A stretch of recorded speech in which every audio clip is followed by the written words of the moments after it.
जयंत चौधरी इस वक्त आशीर्वाद यात्रा कर रहे हैं। उत्तर प्रदेश के कई इलाकों में वो जा रहे हैं, आशीर्वाद यात्रा कर रहे हैं और इस दौरान एक चेहरा उनके साथ हर वक्त दिखाई देता है और वो चेहरा है सोमपाल शास्त्री जी। ये वही सोमपाल शास्त्री हैं जिन्होंने 1998 में जयंत चौधरी के पिताजी चौधरी अजीत सिंह जी को हराया था। हालांकि एक साल बाद ही हुए चुनाव में वो हार गए थे वापस 1,54,000 वोट से। चौधरी अजीत सिंह ने हरा दिया था वापस सोमपाल शास्त्री को। लेकिन सोमपाल शास्त्री को इसी चीज़ के लिए जाना जाता है कि उन्होंने 1998 में चौधरी अजीत सिंह को चुनाव में हराया था।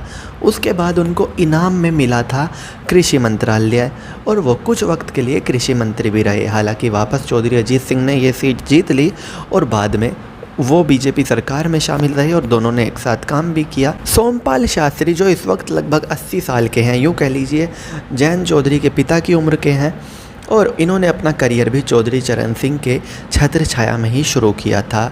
और सोमपाल शास्त्री जी को जयंत चौधरी इस वक्त आशीर्वाद यात्रा में हर जगह साथ रखते हैं।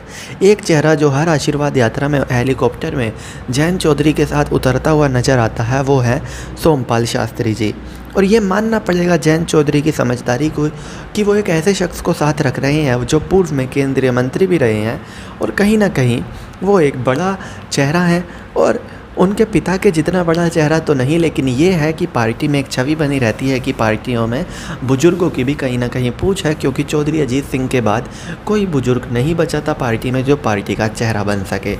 ऐसे में सोमपाल शास्त्री को साथ रख के जयंत चौधरी साफ दिखा रहे हैं कि उनकी छत्र छाया में हैं वो और सोमपाल शास्त्री जी का वो काफ़ी ज़्यादा सम्मान करते हैं। वहीं सोमपाल शास्त्री भी जयंत को आशीर्वाद दिए हुए हैं और वो हर कदम पर जयंत चौधरी जी के साथ हैं और हर आशीर्वाद रैली में जयंत चौधरी के साथ दिखाई देते हैं। एक बात तो साफ़ है, जयंत चौधरी 2022 के चुनाव से पहले कोई भी कसर नहीं छोड़ना चाहते। चाहे सोशल मीडिया हो, चाहे रैलियां हो, चाहे गांव-गांव तक पहुंचना हो, चाहे बुजुर्गों का आशीर्वाद हो, चाहे युवाओं का साथ हो, चाहे बच्चों का फेवरेट नेता बनना हो, जयंत चौधरी हर फील्ड में आगे रहना चाहते हैं। और यही कारण है कि उन्होंने अब से 1 साल पहले तैयारी शुरू कर दी थी।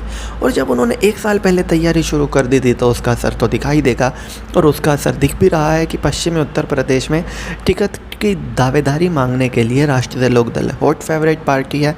8-10 ज़िले तो ऐसे हैं कि एक सीट की दावेदारी के लिए 20-20 उम्मीदवार हैं, 20-20 दावेदार हैं जो राष्ट्रीय लोकदल की सीट पर, राष्ट्रीय लोकदल के टिकट पर चुनाव लड़ना चाहते हैं। हालांकि दावेदार तो एक ही होगा, मिलेगा एक को ही टिकट, लेकिन ये बात किसी से छुपी नहीं है कि पश्चिमी उत्तर प्रदेश में राष्ट्रीय लोकदल इस वक्त हॉट फेवरेट पार्टी बनी हुई है।